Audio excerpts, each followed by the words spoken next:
ಎಲ್ರಿಗೂ ನಮಸ್ಕಾರ ಸ್ನೇಹಿತರೆ, ಅಡುಗೆ ಚಾನಲ್ಗೆ ಸ್ವಾಗತ. ಇವತ್ತು ದ್ವಾದಶಿ. ಇವತ್ತು ನಮ್ಮ ಮನೆಯಲ್ಲಿ ಏನೇನು ಅಡುಗೆ ಆಗಿತ್ತು ಅಂತ ಹೇಳಿ ನಿಮ್ಮ ಜೊತೆ ಶೇರ್ ಮಾಡ್ತಾಯಿದ್ದೀನಿ.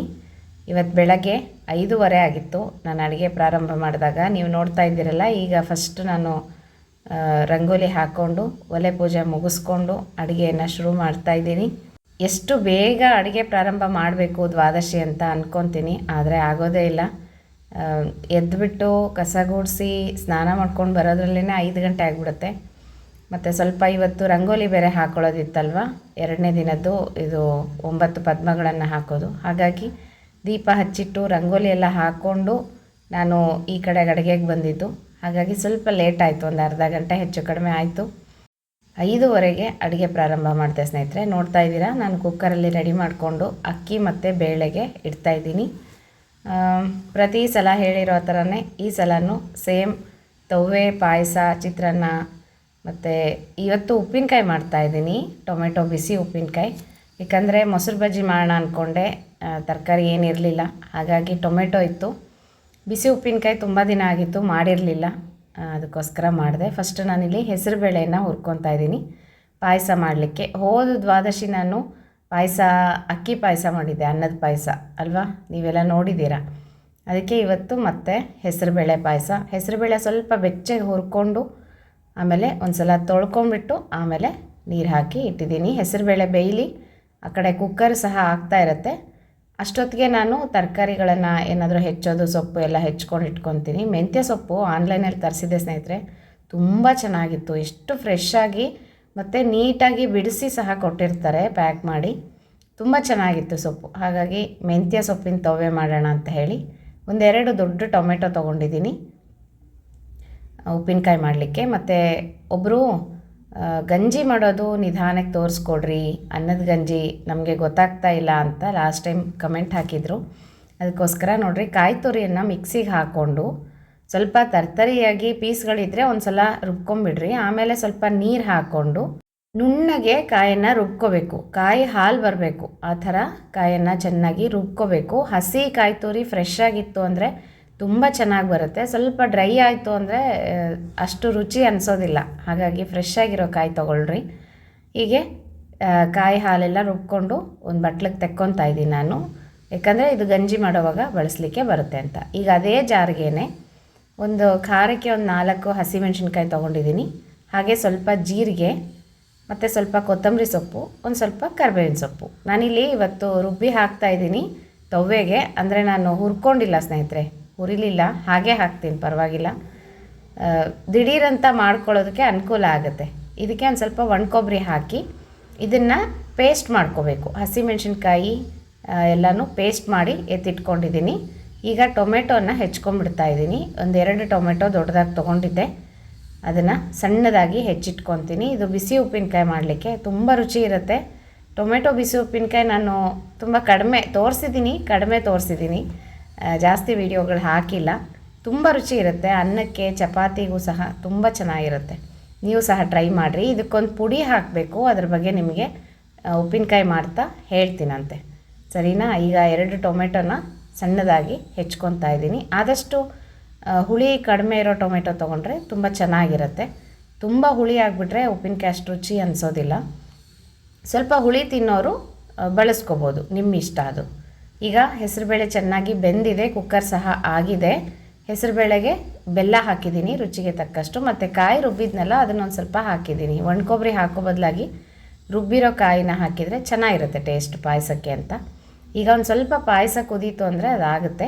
ಈ ಕಡೆಗೆ ನಾನು ಸಪ್ರೇಟಾಗಿ ಸ್ವಲ್ಪ ಅನ್ನಕ್ಕೆ ಇಟ್ಕೊಂಡಿದ್ದೀನಿ ಗಂಜಿಗೆ ಅಂತ ಹೇಳಿ, ಕಾಯಿ ಗಂಜಿಗೆ.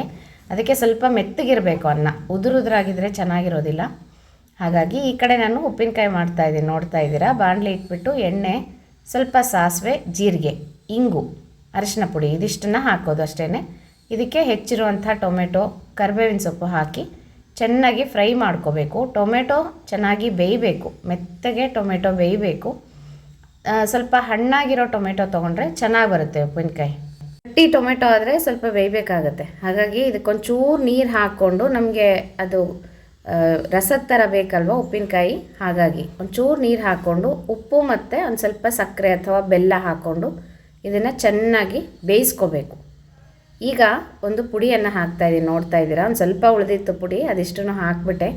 ಇದೇನು ಪುಡಿ ಅಂತಂದರೆ ಸಾಸಿವೆ, ಸ್ವಲ್ಪ ಮೆಂತ್ಯ ಮತ್ತು ಒಣಮೆಣ್ಸಿನ್ಕಾಯಿ. ಇದನ್ನು ಹುರ್ಕೊಂಡು ಪೌಡರ್ ಮಾಡಿ ಇಟ್ಕೊಂಡಿರ್ತೀನಿ ನಾನು. ಬಿಸಿ ಉಪ್ಪಿನಕಾಯಿಗೆ ಯಾವಾಗಾದರೂ ಮಾವಿನಕಾಯಿ ಆಗಿರಲಿ, ಸೌತೆಕಾಯಿ ಆಗಿರಲಿ ಮಾಡ್ಕೋಬೋದು, ಚೆನ್ನಾಗಿರುತ್ತೆ. ಆ ಪುಡಿ ನೀವು ಸಹ ಮಾಡಿ ಇಟ್ಕೊಳ್ರಿ, ಉಪ್ಪಿನಕಾಯಿಗೆ ಅನುಕೂಲ ಆಗುತ್ತೆ. ಈಗ ಆ ಕಡೆ ಉಪ್ಪಿನಕಾಯಿ ಸ್ವಲ್ಪ ಬೇಯ್ತಾ ಇರಲಿ. ಅಷ್ಟೊತ್ತಿಗೆ ನೋಡ್ರಿ ಅನ್ನ ಚೆನ್ನಾಗಿ ಮೆತ್ತಗಾಗಿದೆ. ಈ ಥರ ಆಗಬೇಕು, ಅನ್ನ ಮೆತ್ತಗಿರಬೇಕು.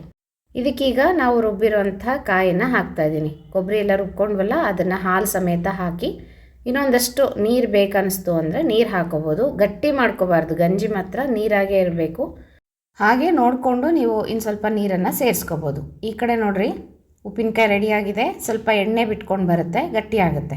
ಹೀಗಿದ್ದಾಗ ತೆಕ್ಕೊಂಬಿಡ್ಬೇಕು, ಸ್ವಲ್ಪ ರಸರಸವಾಗೇ ಇರಬೇಕು ಉಪ್ಪಿನಕಾಯಿ. ಈಗ ಗಂಜಿ ಕುದೀತಾ ಇದೆ. ಇದಕ್ಕೆ ರುಚಿಗೆ ತಕ್ಕಷ್ಟು ಉಪ್ಪನ್ನು ಹಾಕಿ ಇನ್ನೊಂದು ಚೂರು ಕುದಿಸ್ಕೊಂಡ್ರೆ ಸಾಕು. ತುಂಬ ಜಾಸ್ತಿ ಕುದಿಸೋ ಅವಶ್ಯಕತೆ ಇರೋದಿಲ್ಲ, ಅನ್ನ ಆಗಿರುತ್ತಲ್ವ ಅದಕ್ಕೋಸ್ಕರ. ಈಗ ಇದಕ್ಕೊಂದು ಒಗ್ಗರಣೆಯನ್ನು ಕೊಟ್ಬಿಡೋಣಂತೆ. ಸ್ವಲ್ಪ ತುಪ್ಪ ಹಾಕಿದ್ದೀನಿ, ಅದಕ್ಕೆ 1 ಚಮಚದಷ್ಟು ಜೀರಿಗೆ ಹಾಕಿ ತುಪ್ಪದಲ್ಲಿ ಜೀರಿಗೆಯನ್ನು ಚೆನ್ನಾಗಿ ಫ್ರೈ ಮಾಡಿ ಗಂಜಿಗೆ ಹಾಕಿಬಿಟ್ರೆ ಗಂಜಿ, ಕಾಯಿ ಗಂಜಿ ರೆಡಿಯಾಗುತ್ತೆ. ತುಂಬ ಸಿಂಪಲ್, ತುಂಬ ಬೇಗನೆ ಮಾಡ್ಕೋಬೋದು. ಈಗ ಮತ್ತೆ ಬಾಣಲಿ ಇಟ್ಟಿದ್ದೀನಿ, ಇದಕ್ಕೆ 1 ಚಮಚದಷ್ಟು ಎಣ್ಣೆಯನ್ನು ಹಾಕ್ತಾಯಿದ್ದೀನಿ. ಈಗ ಸ್ವಲ್ಪ ಚಿತ್ರಾನ್ನಕ್ಕೆ ಒಗ್ಗರಣೆ ಮಾಡ್ತಾಯಿದ್ದೀನಿ ಸ್ನೇಹಿತರೆ. ಈಗ ನೋಡಿರಿ ಎಣ್ಣೆ ಕಾದಿದೆ.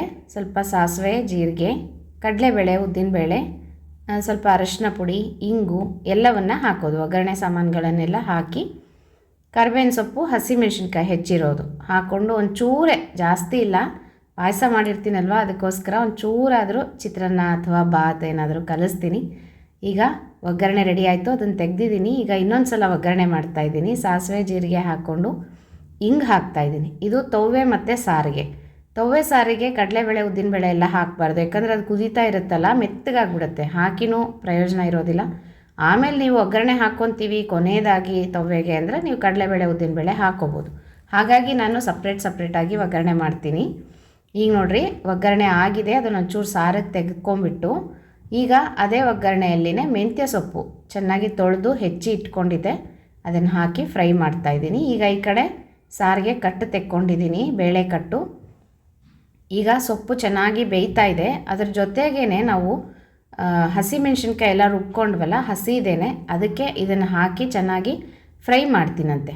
ನೀವು ಹುರಿದು ಹಸಿಮೆಣ್ಸಿನ್ಕಾಯಿ ಎಲ್ಲನೂ ಪೇಸ್ಟ್ ಮಾಡಿಕೊಂಡ್ರೆ ಫ್ರೈ ಮಾಡೋ ಅವಶ್ಯಕತೆ ಇರೋದಿಲ್ಲ, ತವ್ವೆ ಕುದಿಯೋವಾಗ ಹಾಕ್ಕೋಬೋದು.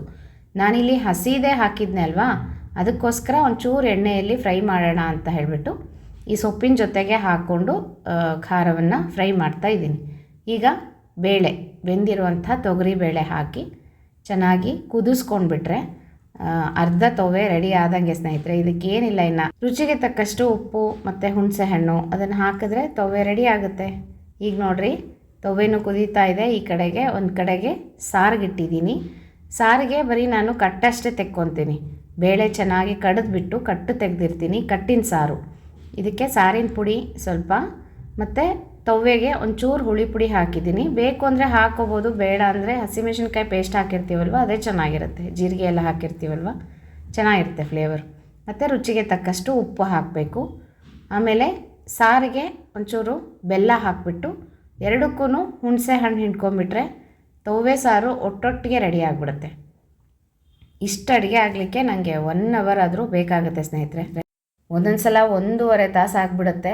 ಇವತ್ತು ಸ್ವಲ್ಪ ಬೇಗನೆ ಆಯಿತು, ಪಟ ಮಾಡ್ಕೊಂಡು ಹೋಗ್ಬಿಟ್ಟೆ ಬೇಗ. ಒಂದೊಂದು ಸಲ ತರಕಾರಿಗಳನ್ನು ಹೆಚ್ಚಿಟ್ಕೊಂಡಿರೋದಿಲ್ಲ, ಹಾಗಾಗಿ ಲೇಟ್ ಆಗುತ್ತೆ. ನೋಡ್ತಾ ಇದ್ದೀರಲ್ಲ ತವ್ವೆ ಕುದೀತಾ ಇದೆ, ಸಾರು ಸಹ. ಈ ಕಡೆಗೆ ಪೂಜೆ ಎಲ್ಲ ಆಯಿತು. ಈಗ ನಮ್ಮ ಮನೆಯವ್ರು ಮಂಗಳಾರತಿ ಮಾಡ್ತಾಯಿದ್ದಾರೆ. ನಂತರ ನಾನು ಆರತಿ ಮಾಡಿಬಿಟ್ಟು ಆಮೇಲೆ ಊಟಕ್ಕೆ ಕೂತ್ಕೊಳ್ಳೋದು. ನೈವೇದ್ಯ ಅಂತ ಒಂದು ಸಲ ಹಿಂದೆ ಒಬ್ಬರು ಕೇಳಿದ್ರು, ನೈವೇದ್ಯ ಆಗಿರುತ್ತೆ ದೇವರಿಗೆ. ಆಮೇಲೆ ಕೊನೆಯದಾಗಿ ಮಂಗಳಾರತಿಯನ್ನು ಮಾಡೋದು. ಇನ್ನೊಂದು ವಿಶೇಷತೆ ಏನು ಅಂದರೆ ಸ್ನೇಹಿತರೆ, ಇವತ್ತು ನಮ್ಮ ಮನೆಯಲ್ಲಿ ದೇವ್ರ ಪೂಜೆ ಎಲ್ಲ ಆದಮೇಲೆ ಮಂಗಳಾರತಿ ಟೈಮಲ್ಲಿ ಜಾಗಂಟೆ ಬಾರಿಸ್ತಾ ಇದ್ದಾರೆ. ನನ್ನ ಮಗ ಜಾಗಂಟೆ ಬಾರಿಸ್ತಾ ಇದ್ದ. ನಮ್ಮ ಮನೆಯಲ್ಲಿ ಜಾಗಂಟೆ ಇರಲಿಲ್ಲ ಸ್ನೇಹಿತರೆ. ಅಮ್ಮ ಯಾವಾಗಲೂ ಹೇಳೋರು, ನಿಮ್ಮ ಮನೇಲಿ ಒಂದು ಜಾಗಂಟೆ ಇರಬೇಕು, ಪೂಜೆ ಎಲ್ಲ ಮಾಡ್ತೀರಾ, ನಾನೇ ಯಾವಾಗಾದರೂ ತಂದು ಕೊಡಿಸ್ತೀನಿ ಅಂತ ಹೇಳ್ತಾಯಿದ್ರು. ಮತ್ತು ನಮ್ಮ ತಾಯಿ ಬದ್ರಿ ಯಾತ್ರೆಗೆ ಹೋಗಿದ್ದರು, ಅಲ್ಲಿ ನಮಗೋಸ್ಕರ ಜಾಗಂಟೆಯನ್ನು ತೊಗೊಂಡು ಬಂದಿದ್ದಾರೆ. ಅದು ಒಂದು ತುಂಬ ಸಂತೋಷ ಆಯಿತು. ಇವತ್ತಿನ ಅಡುಗೆ ನೋಡ್ತಾ ಇದ್ದೀರಾ, ಟೊಮೆಟೊ ಬಿಸಿ ಉಪ್ಪಿನಕಾಯಿ ಮತ್ತು ಕಾಯಿ ಗಂಜಿ, ಹೆಸರುಬೇಳೆ ಪಾಯಸ, ಸ್ವಲ್ಪ ಚಿತ್ರಾನ್ನ, ತವ್ವೆ, ಸಾರು, ಅನ್ನ. ಇದಿಷ್ಟು ಇವತ್ತಿನ ದ್ವಾದಶಿಯ ಅಡುಗೆ ಸ್ನೇಹಿತರೆ. ನೀವೆಲ್ಲ ಏನೇನು ಅಡುಗೆ ಮಾಡಿದ್ರಿ ಕಮೆಂಟ್ ಸೆಕ್ಷನಲ್ಲಿ ತಿಳಿಸ್ರಿ, ನಾನು ಸಹ ನೋಡ್ತೀನಿ. ಹಾಗೆಯೇ ಇವತ್ತು ನಮ್ಮ ಮನೆಯಲ್ಲಿ ಅಡುಗೆ ಹೇಗೆ ಅನ್ನಿಸ್ತು ನಿಮಗೆ ಕಮೆಂಟ್ ಮಾಡಿ ತಿಳಿಸೋದು ಮರಿಬೇಡ್ರಿ. ಮತ್ತು ಮುಂದಿನ ವಿಡಿಯೋ ಒಟ್ಟಿಗೆ ಸಿಗೋಣಂತೆ. ಎಲ್ರಿಗೂ ನಮಸ್ಕಾರ ಸ್ನೇಹಿತರೆ.